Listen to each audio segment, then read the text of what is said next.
Study Section 8. The Nigerian Federation. Introduction.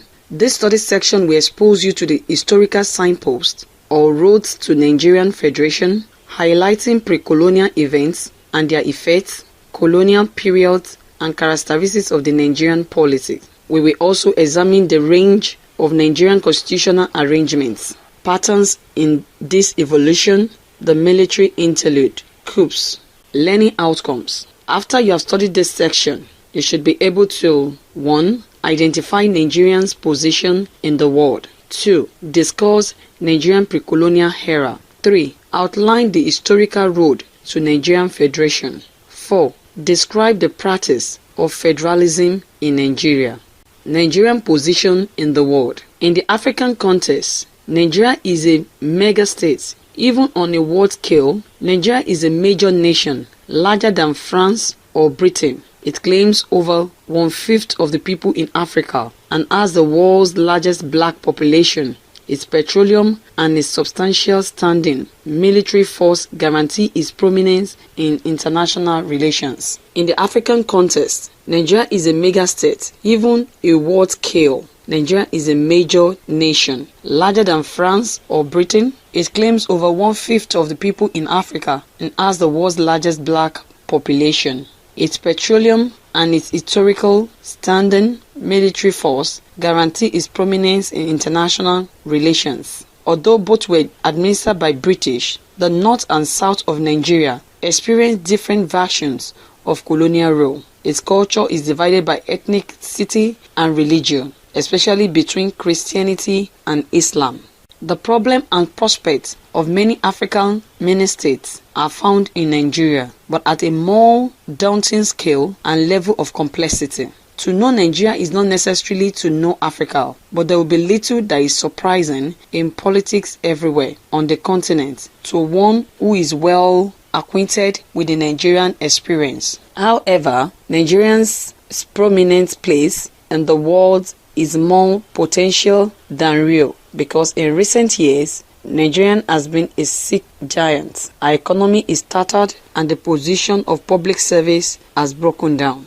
Enduring effects of pre-colonial events. Our images of pre-colonial Africa has been plagued by misunderstanding, sometimes in the form of simple ignorance, but often the result of prejudice. Many in the industry will still view traditional Africa as primitive, composed of a series of tribes. To reiterate, there was no single Nigerian a century ago. Some of the peoples inhabiting the land that now constitutes Nigeria were organized only at the village or extended family level. For example, the Igbo in the southeast, while in other areas there were kingdoms and states. There has probably been settled agriculture in Nigeria for several thousand years, spreading from its origin in Southwest Asia to the Nile Valley and across the Sahara. In the forest region, sophisticated bronze and clay sculptures are early evidence of the existence of advanced societies among the Yoruba and Benin peoples of the Southwest, with kingdoms emerging between the 12th and 15th centuries of Oyo, He, and Benin. Crowder recounts that they felt the Alaafin had exceeded his power. The Oyomesi could define that all was not well between the Alaafin and his spiritual double and forced him to commit suicide. The immediate cause for British interest in West Africa was trade, and the first such international trade of any importance was in slaves. Late in the 15th century, Portuguese explorers visited Benin and stimulated a redirection of trade from the north to the Atlantic coast. Coastal groups began exchanging captives for goods with European trading ships as early as the 16th century. Wars among the various kingdoms assured a plentiful supply of captives, particularly in southwestern Nigeria. For the next 300 years, this trade was sustained. Benin, Lagos, Bonny, and Calabar thrived as slave trade center, is exporting upwards of 20,000 persons per year to the Americans. Nigeria lost some of its most able-bodied inhabitants in that time.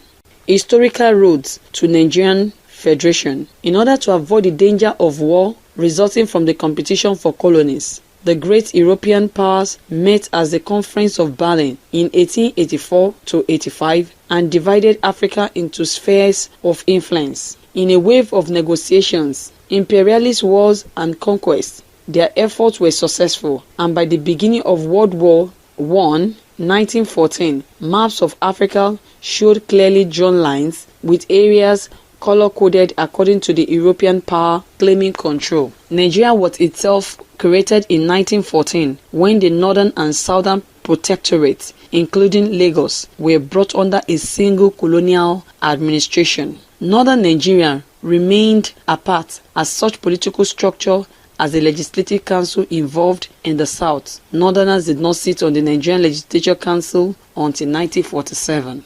In southern Nigeria, however, educated elites arose to challenge the authority of the traditional rulers where they existed, as among the Yoruba in southeastern Nigeria, among the Igbo and other peoples. There really were no traditional kings or chiefs. Attempts to create village chiefs where the concept was unknown produced results that were sometimes comical and often tragic. As Nigerian children learned the English language and customs, they acquired the tools with which to challenge colonial rule on the ruler's own terms. However, the Western educated elites that emerged from this process come largely from the South. Thus, the culture is divided north and south along religion lines, but the difference has to do with much more than religion. Modern constitutional developments began within a few years of the creation of Nigeria as a single colony. With elective office first provided in 1922, an early nationalist leader, Abat Macaulay, established a political party soon thereafter. His oratory with length could move mountains. Some young radical nationalists were being jailed for seditions, and sedition had become equivalent to demanding that the white man leave us to rule ourselves. From then until independence, constitutions promulgated by various governors and named after them were always somewhat behind the expectation of the Nigerian political activists. What southern politicians judged conservative, however, was usually seen as radical by the conservative elites in the north. Under pressure from their leaders, the eastern and western regions were granted self-government in 1957. The north becomes self-governing in 1959. Perhaps the one point on which there was agreement throughout Nigeria at that time was that it should come to independence as a single country. Finally, in 1965, law and order broke down in the western region over election-related fraud and violence, and the military ended the First Republic in January 1966 coup, and the three colonial regions, which became the states of federal Nigeria, quickly became four. With the outbreak of civil war in 1967, the country was divided into 12 states. The number was increased to 19 in 1976 and 30 in 1991. The number grew to the present 36 in 1996 plus Federal Capital Territory. Task: trace the evolution of Nigeria to a 36 states federation. Fill up the table below appropriately. From the table, feedback: 1954 3 regions, 1963 4 regions, 1967 12 states, 1976 19 states, 1987 21 states, 1991 30 states, 1996 36 states. Working of Nigeria's federal system. 1. Structure of decision-making process in Nigeria. It is open to question whether we can realistically describe the structure of the decision-making process in a country that has experienced 5 successful coups, 2 civilian constitutions, and a particularly amorphous arrangement since General Babangida annulled the elections of 1993. The first political institutions in which Nigerians participated as Nigerian was the Legislative Council mandated by the Clifford Constitution of 1922, which provided for elected representatives from Lagos. Through successful constitutional changes in the 1940s and 1950s, elective office was extended to local and regional governments, and the first provision for a federal structure were introduced. 2. Federalism in Nigeria. A federal system was established as the basis for Nigerians' move to independence in 1954. In a uniquely Nigerian scenario, two of the regions, the eastern and the western, were accorded self-governing status in 1957. The northern followed in 1959. Federalism has been a constant in the three constitutions 1963, 1979, and 1989, developed since that time. Indeed, it is difficult to imagine a stable political structure that would not allow a considerable devolution of power, at least to leaders of the three major ethnic groups. It is nonetheless true that any permanent civilian constitution will undoubtedly be genuinely federal, and that defining state and local government boundaries has been a central issue confronting all regimes, civilian and military. Naturally, these many local administrations place a heavy burden on a country with limited financial and human resources. Limited resources were exhausted in overhead expenses with very little available for capital projects.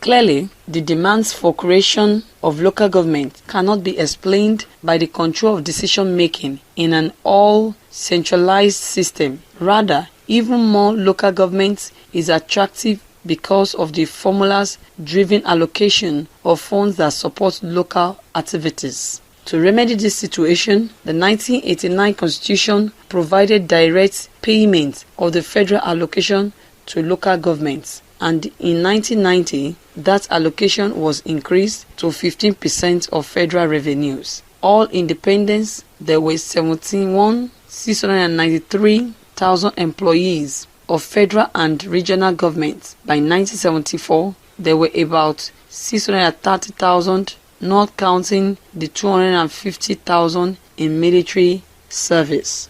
As president, Babangida's 58th action in 1992 to 1994 modified and postponed the return to civilian rule. His standing with the population and even within the military moved ever lower when he delayed announcing the outcome of the June 12, 1993 presidential election. Apprehensions grew, for it was popularly believed that Moshood Abiola had won. In January 1994, he appointed Transition Committee chaired by a Yoruba, Ernest Shonekan, to carry out the disengagement program. Shonekan was named head of state on August 26, 1993, and Babangida vacated the capital without fanfare in a technical sense, meeting his deadline for the restoration of civilian rule. However, Shonekan had virtually no support. The fact that he is from the same state, Ogun, as Abiola did little to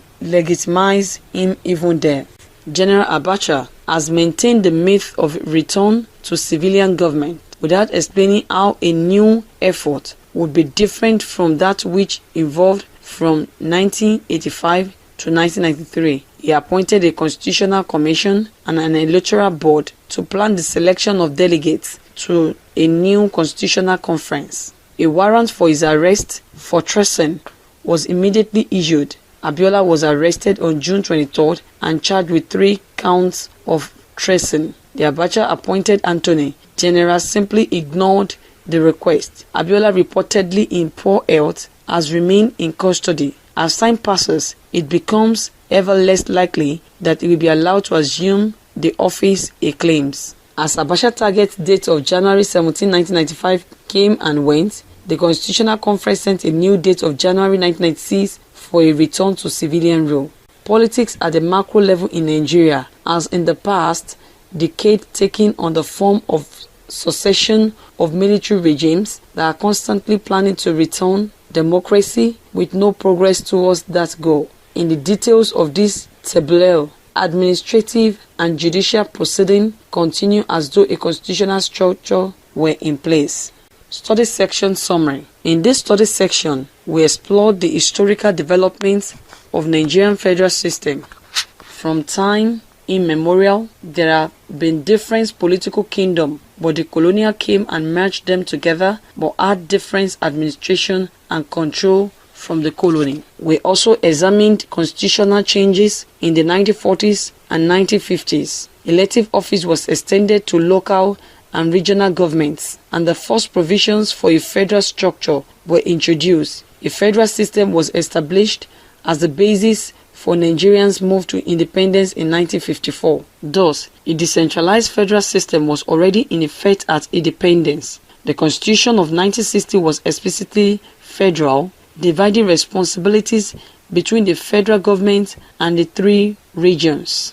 The country was divided into 12 states in 1966. States were increased to 19 in 1976. The number continued to grow to the present 36 plus the Federal Capital Territory. Nigerian federalism has been a constant in the concurrent constitutions 1963, 1979, 1989 and 1999. All levels of government derived the greater portion of their revenues from the national oil monopoly distributed via the national governments. Federal governments have attempted in recent years to calm ethnic struggle with a Nigerian version of affirmative action based on the country's federal character. End of study section 8. Thank you for listening.